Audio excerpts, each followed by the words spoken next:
Chier les bulles production. Ouais, monsieur Jack, là. C'est pas moi, Bobours. Salut les riders et bienvenue pour cette vidéo spéciale mouche d'Al Kebab. Alors si t'as vu la vidéo sur le mini road trip vers Lille, t'as bien vu que sur le vélo de madame, il y avait un truc qui n'allait pas. Si t'as pas vu la vidéo, je te mets le lien, hop, juste ici. Donc le but de cette vidéo, ça va être de trouver le problème. Qu'est-ce qui s'est passé sur son vélo qui allait si bien? Pourquoi du jour au lendemain, ça a été une véritable misère et qu'il a consommé 2 fois plus de batterie? Alors, j'avais incriminé les pneus. Est-ce que c'est réellement les pneus ou un autre problème? Eh ben, c'est ce qu'on va voir dans cette vidéo. Allez, on y va! Fire!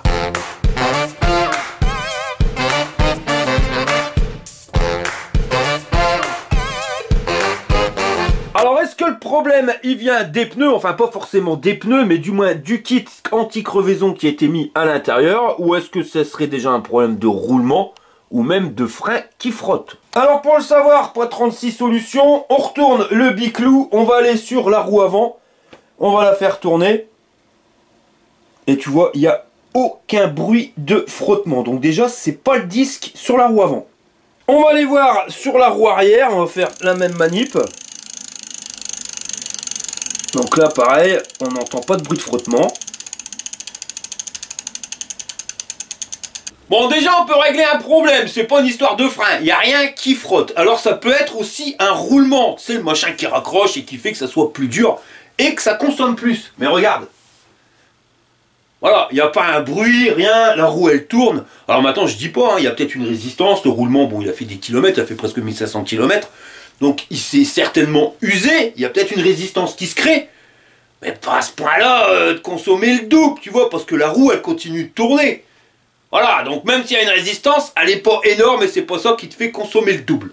On va vérifier un autre truc, la pression des pneus. Sur la roue avant, si tu regardes bien, on est à 0,94, en sachant que j'ai perdu un petit peu d'air quand j'ai mis le bitonio.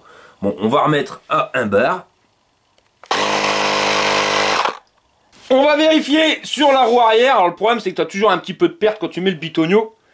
Alors là, il y a un problème. Parce que comme tu peux le voir, on est à 0,63 au lieu d'1 bar. On va remettre en route. Donc là, on a remis à 1 bar 0,3. Après, c'est quoi? Et ça redescend aussi sec. Bizarre ça. Bon là, il y a un problème, Jean-Pierre. Hein, c'est clair et net parce que ça fait 3 fois que je recommence le truc. Je mets un bar 0,3. J'ai même pas le temps de le débrancher, qu'il est déjà passé à 0,90 et même en dessous. Donc notre pneu arrière, il était sous-gonflé, parce que déjà je l'avais à 0 bar 60. Alors est-ce que la chambre à air neuve, elle a été crevée dans leur système anti-crevaison? Ça, c'est ce qu'on va voir par la suite. Pour le moment, on va vérifier la pression des pneus sur mon biclou. Bon, à l'avant, je suis à 0 bar 92, mais t'as vu, il y a eu des fuites d'air quand je l'ai branché. On va remettre un bar. Vraiment pas grand-chose pour passer à 1 bar, quand même, c'est bizarre. Enfin, bon, cherche pas. À l'arrière, par contre, ça n'a pas du tout bougé. On est à 1 bar. Bon, là, on a la même pression dans tous les pneus, hormis le pneu arrière, mais là, il va falloir gratter sa tête. Le souci, tu vois, c'est que tu as la pression où? Dans la chambre à air. Sur notre vélo, le Engine Pro, le mien, on a la chambre à air qui va remplir l'intérieur du pneu complet. Tu vois, la chambre à air, c'est un truc de 4 pouces de large, fait pour ce pneu-là. Le souci, c'est que sur le vélo de ma femme, on a été mettre dans les pneus des inserts qui sont intercalés entre le pneu et la chambre à air. Donc on a dû mettre une chambre à air plus fine.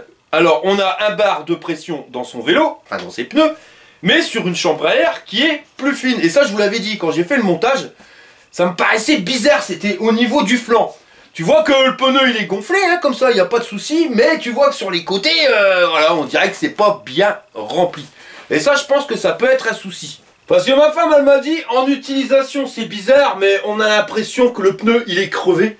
Surtout quand je rentre dans un trou, quand je dois monter une bordure de trottoir, elle me fait, ça fait exactement la même chose que si le pneu était crevé. Donc, on va faire le test. À même pression, son vélo, le mien, on va monter une bordure de trottoir et on va essayer de regarder comment que c'est qui réagit le pneu. On va quand même regarder le pneu arrière s'il est encore perdu en pression, parce que ça, c'est vraiment bizarre. Mais de toute façon, cette sensation-là, elle me le donne sur la roue avant. Elle dit quand je monte la bordure de trottoir, on voit bien que la roue avant, elle s'écrase. Donc elle, il n'y a pas de problème de pression. Même si, attention, s'il y a un problème de pression à l'arrière, ça aurait pu causer justement ce problème de surconsommation. toute façon, on va falloir essayer de trouver en regardant de partout. Donc là, ça fait un petit peu de perte et je suis à 85 bars. C'est quand même bizarre qu'il veut pas rester, c'est un bar trop. J'ai perdu un peu, mais après, tu peux pas trop savoir parce qu'à chaque fois que tu le mets, faut que tu l'enlèves, regarde. Hop, j'ai juste à le remettre. Voilà, toi, tu perds un peu. Et là, je passe à 0,84. Voilà, j'ai remis un bar. José aussi va vérifier la pression des pneus. Bon alors, pour voir comment que c'est qui se fait déformer la tronche le pneu, comme ça, eh ben on va se servir de la GoPro, hein, c'est la première fois que je m'en sers dans ce mode là, parce qu'on peut faire en mode ralenti, donc tu filmes 4 fois plus vite pour pouvoir avoir normalement une qualité d'image parfaite quand t'es au ralenti, ce qu'on va voir. Bon alors niveau qualité d'image, c'est clair que ça marche nickel. Alors le pneu avant, il se déforme un peu, le pneu arrière beaucoup plus, mais ça c'est parce que c'est le poids du pilote, regarde bien à nouveau. Et on voit bien qu'à l'arrière, bon, ça s'écrase nettement plus. Maintenant, on va regarder avec mon biclou. Donc, le pneu avant, il se déforme aussi. Le pneu arrière, c'est encore pire. Alors, attends, la technique, on va superposer les deux en ralenti encore plus.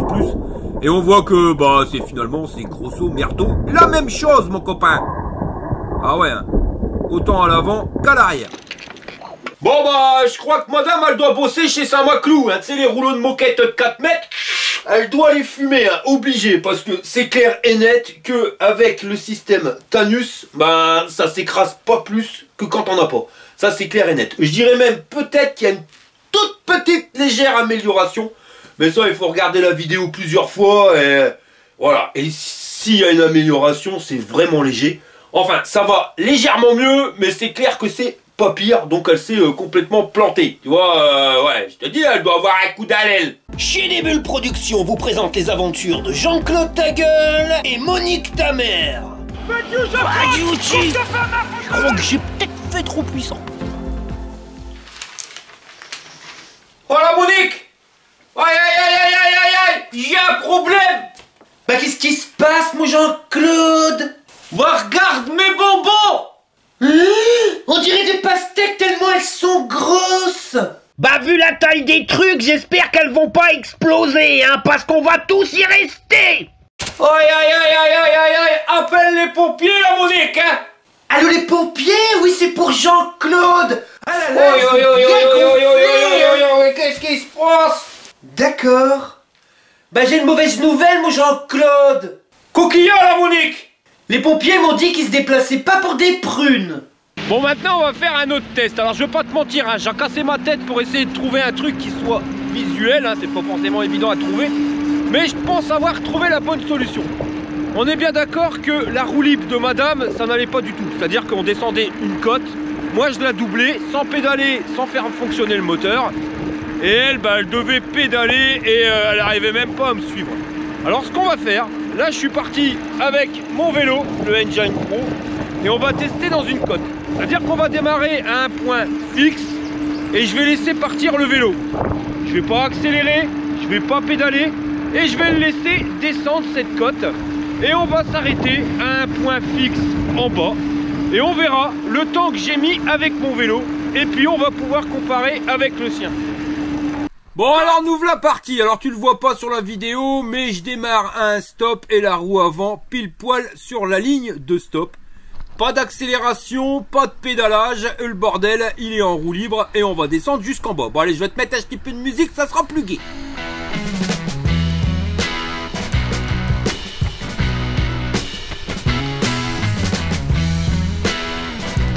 Alors on peut voir qu'au niveau du passage piéton, j'arrive à 46 km/h.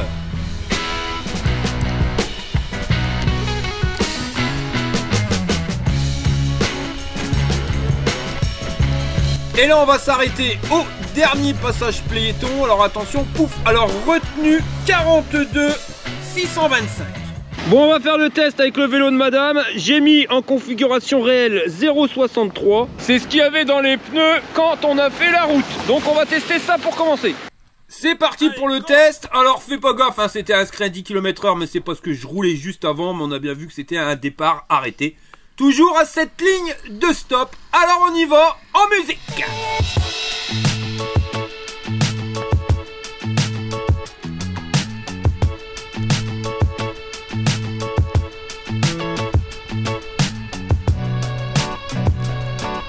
Au passage piéton, j'arrive à 47 km/h, donc c'est exactement pareil qu'avec mon vélo.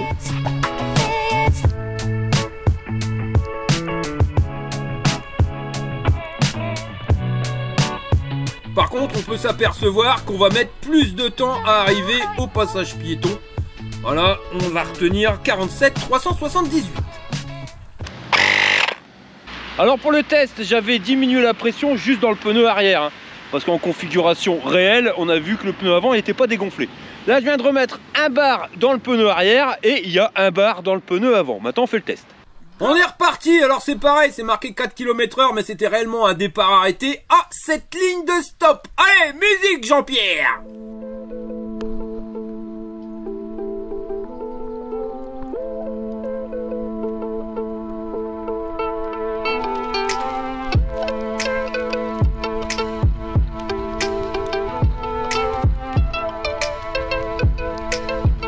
Au niveau du passage piéton, on arrive toujours à 47 km/h.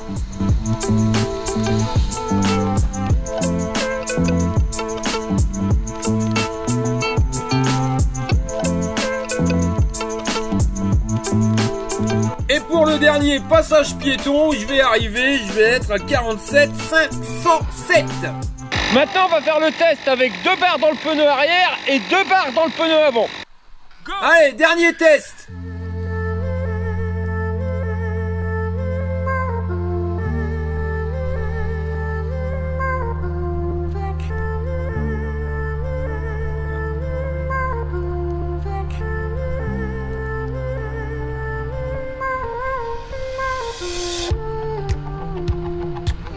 Pour le passage piéton, on va arriver là, tu vois, beaucoup plus rapidement, 50-51 km/h. Donc ça va nettement plus vite.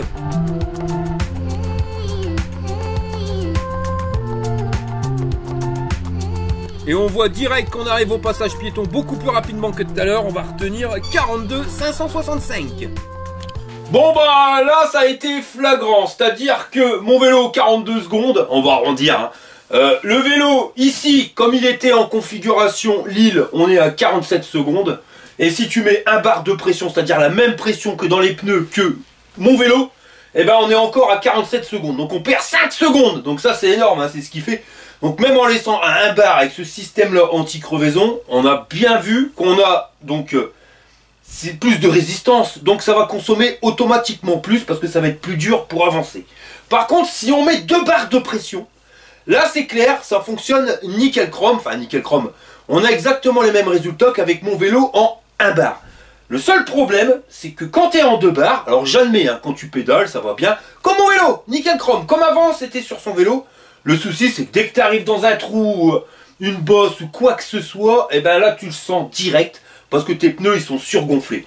L'avantage de ce vélo là, le fat bike, c'est qu'il est super confortable. Pas forcément parce qu'il a une fourche à suspension, ni parce qu'il a un amortisseur, mais c'est super confortable parce que tu as les pneus qui sont énormes et qui eux amortissent les chocs. Et ils amortissent les chocs, pourquoi? Parce qu'on le met à 1 bar. De toute façon, c'est pour ça que sur le pneu, c'est marqué maximum 1 bar 4. Mais déjà, 1 bar 4, je trouve ça déjà plus dur et moins confortable.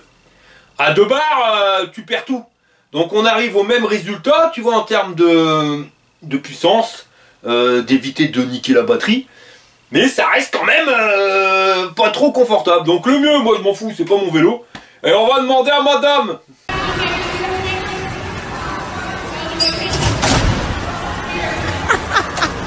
Donc est-ce que tu veux réellement changer tes pneus?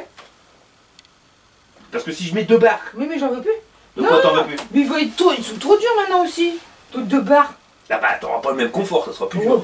Bon allez, on est parti pour changer les chambres à air. Par contre, il y a réellement un problème avec son pneu arrière parce que j'étais gonflé à 2 bars et là je suis passé à 1 bar 58. Et j'ai perdu ça en 3 heures de temps. Alors qu'on vient pas me dire ouais mais c'est parce qu'à chaque fois que tu le branches tu perds un petit peu d'air.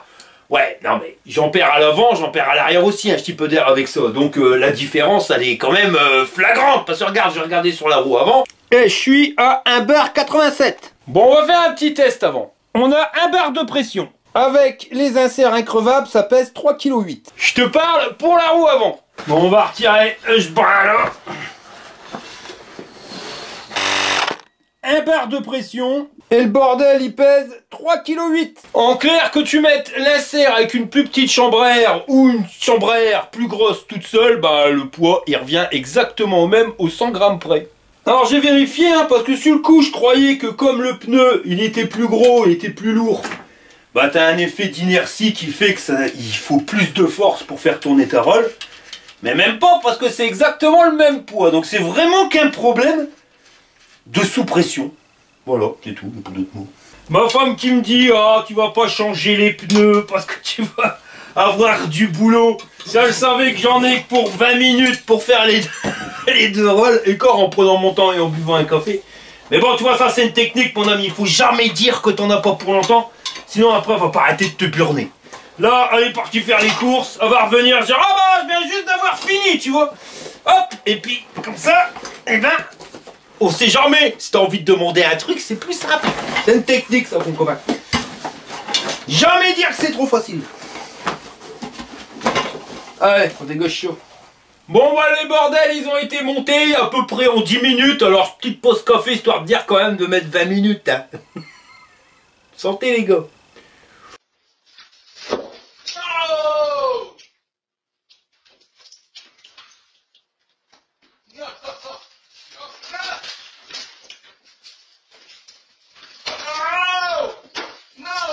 Bon allez, c'est parti mon kiki. Cause I don't give a fuck what you say. Yeah, I'ma do shit my way. So you can go kick rocks, I'ma stack bricks up, build what I want to make. Yo, I got a lot of shit to say, so I'ma do this every day. I'll be writing things until I'm fucking buried in my grave. 6 feet deep under, but my body won't decay. Cause my messages are timeless, so they'll put. Au passage piéton, on arrive, on est quasiment à 53 km/h, donc c'est vraiment la période la plus vite, là où on a été le plus vite.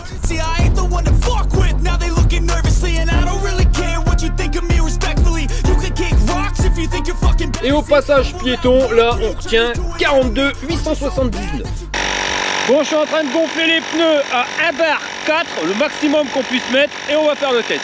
Bon ouais, maintenant c'est parti pour le dernier test. Alors pas de bol, il se met à pleuvoir. Et la route elle est glissante. Je dis ça bêtement, tu vas comprendre à la fin mon copain.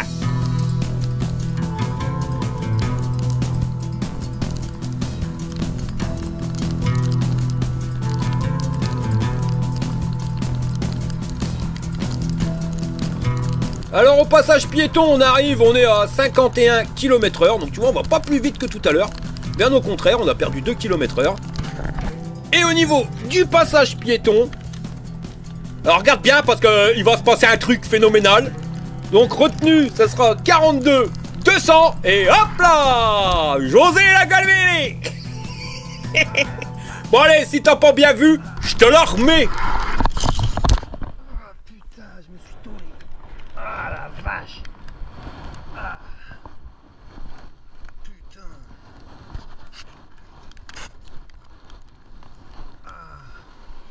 Bon voilà, alors si vous cherchez un cascadeur pour comité d'entreprise, enterrement de vie de garçon et tout ce que vous voulez, Nono il est là. Ce qui m'embête c'est que j'ai un peu abîmé le vélo à madame. La sacoche, bon c'est griffé, ça vaut corps. La selle de compétition, elle est un petit peu râpée. Heureusement qu'il y avait ça, hein, ça a permis de protéger tout ce qui est parti ici, tu vois, parce que c'est la sacoche et la selle qui ont touché en premier. La pédale, elle a mangé un peu. Là on a la poignée qui s'est fait un peu râper. Ici, bah tu vois, elle a mangé sévère. Puis c'est ici que ça a pris le plus. Elle a été complètement tordue. J'ai réussi à la redresser un peu, mais elle est toujours à biste à coin. Et puis là, le sélecteur de vitesse, il va pas bien.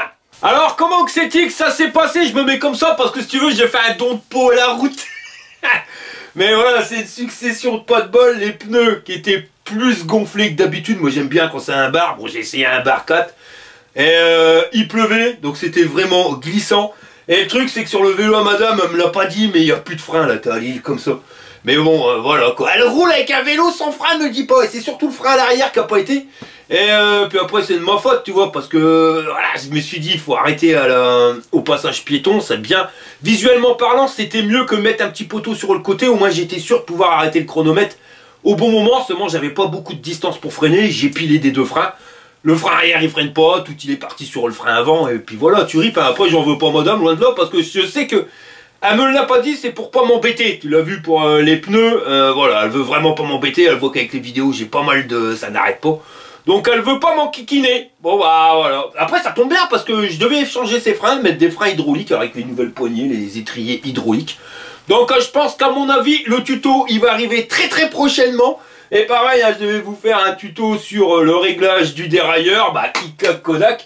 Il y aura un tuto remplacement d'une poignée de dérailleur et en même temps, on fera un tuto spécial pour le réglage du dérailleur, tu vois. Maintenant, je fous plus les trucs en panne. Hein. Avant, sur les mobilettes pour faire des tutos, je les foutais exprès en panne pour pouvoir vous montrer comment on faisait. Ça, c'est terminé. Hein. Je perds pas de temps comme ça. Fini ça.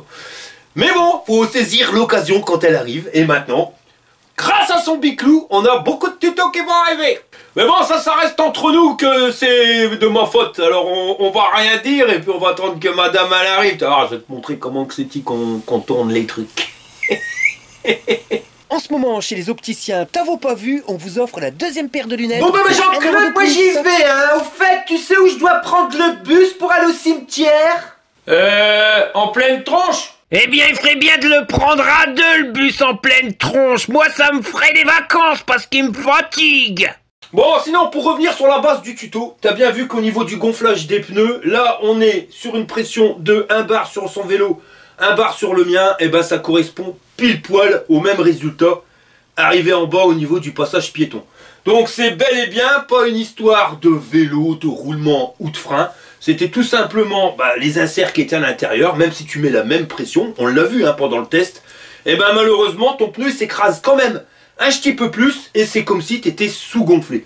Donc les inserts, c'est bien, je dis pas, mais il faut gonfler automatiquement plus, soit 2 bars, pour pouvoir arriver à un résultat de 1 bar. Et ça malheureusement, au niveau du confort, on préfère honnêtement mettre 1 bar que 2 bars, parce que sinon ça sert plus à rien de rouler en fat bike. Et ensuite mettre plus de pression, ça t'amène pas forcément un changement. On a vu que les résultats finalement, ils étaient exactement pareil, donc autant rouler à 1 bar et avoir le confort, parce que je vais pas te mentir, à 1 bar 4 c'est déjà tout de suite plus dur, et puis tu le sens quoi, tu perds en confort, et puis ça glisse un petit peu plus sur la route, ça va moins bien alors.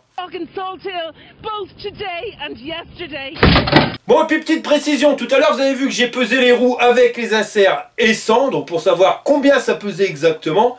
Et on a vu que c'était le même poids. Alors, pourquoi que c'était que j'ai fait ça? Je crois que c'est l'heure du petit Explique Site.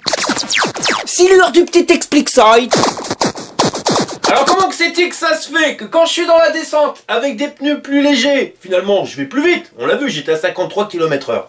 Mais au final, sur la longue distance, j'aurais été moins vite, parce que j'aurais mis plus de temps avec des pneus moins gonflés qu'avec des pneus plus gonflés. Je vais te l'expliquer. Enfin, du moins, je vais essayer de te l'expliquer. Je te dis pas ça lourde au niveau du chien.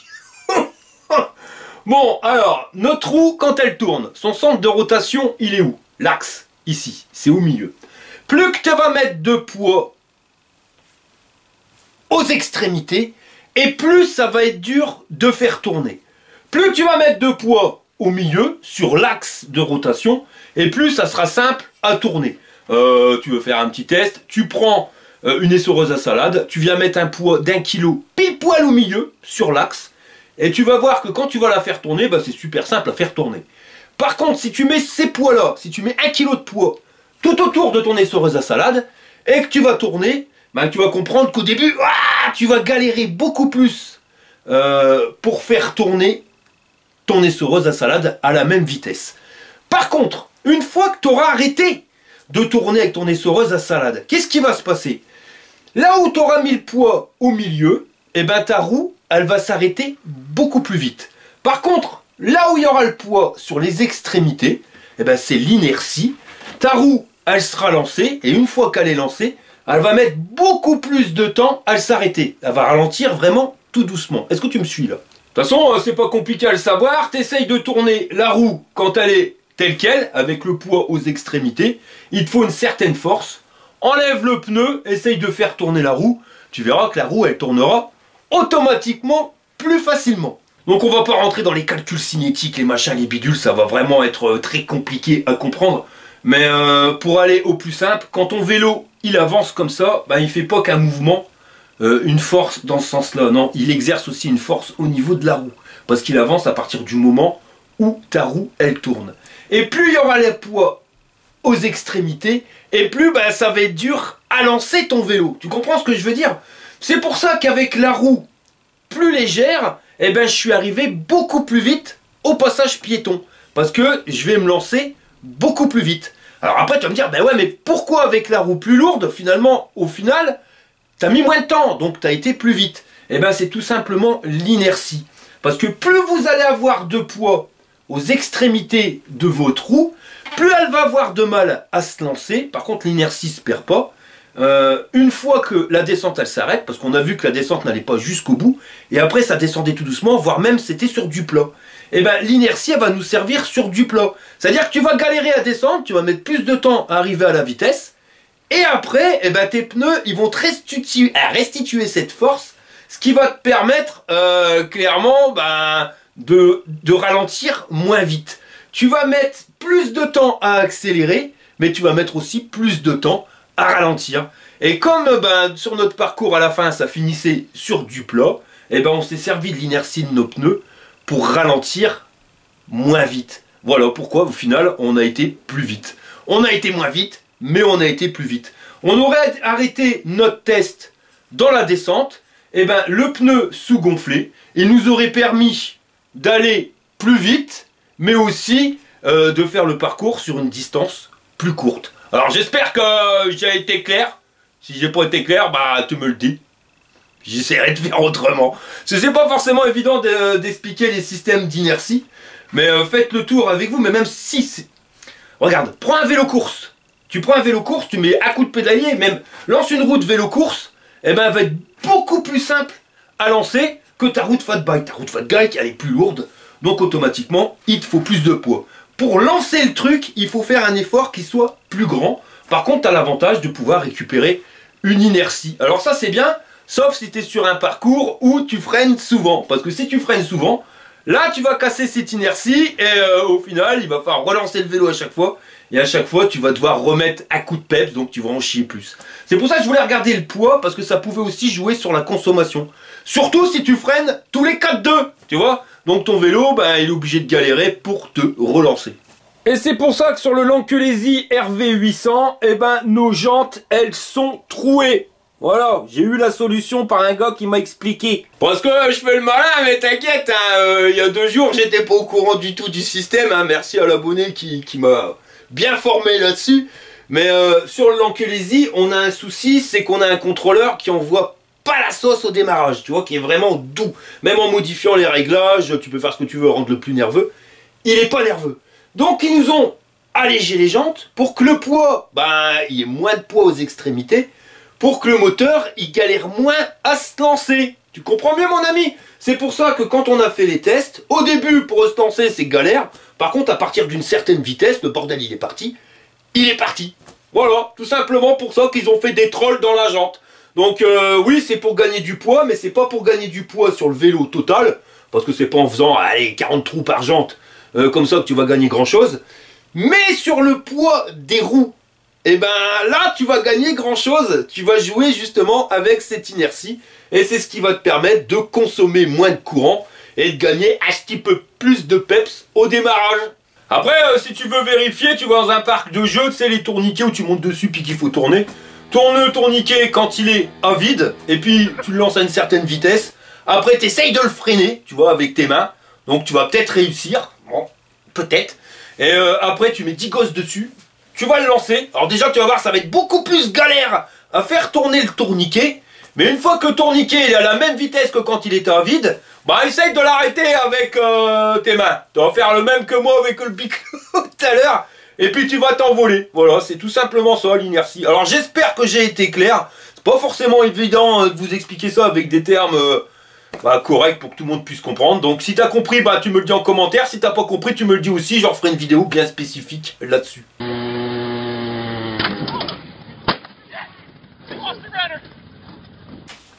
J'ai eu un petit accident. T'as tombé? Ouais. Sérieux?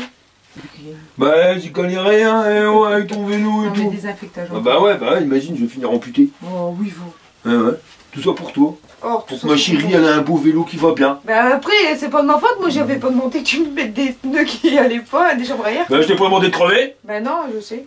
Bon bah ma technique ça marche pas bien, alors repose de main, je fais des frites. Sinon au niveau du kit Tanus, déjà le nom il dit tout. Ouais, voilà. Tanus. Clairement, je dis pas que ça marche pas bien, parce qu'on l'a vu, l'insert il est pas si lourd que ça, avec la chambre à air plus petite on est exactement au même poids. Donc c'est bien calculé, tu n'auras pas le problème d'inertie. Le souci c'est que nous sur un fat bike on a le problème du pneu qui s'écrase et on est obligé de surgonfler. Et là le souci fait que bah, tu perds tout le confort et ça m'intéresse carrément pas du tout. Ce problème là tu l'auras peut-être pas sur un vélo course ou sur un VTT parce que c'est peut-être pas dérangeant justement de surgonfler. Mais sur le fat bike, le pneu increvable, Tanus, oublie-le. Voilà les gars, on arrive à la fin de cette vidéo. Je vous remercie d'avoir regardé jusqu'au bout. Si ça t'a plu, n'hésite pas à mettre un petit pouce en l'air, ça coûte rien. Hein. Et si t'es pas abonné, abonne-toi. Et puis bah, je vous dis à la prochaine pour une prochaine vidéo. Allez, on y va. Fire!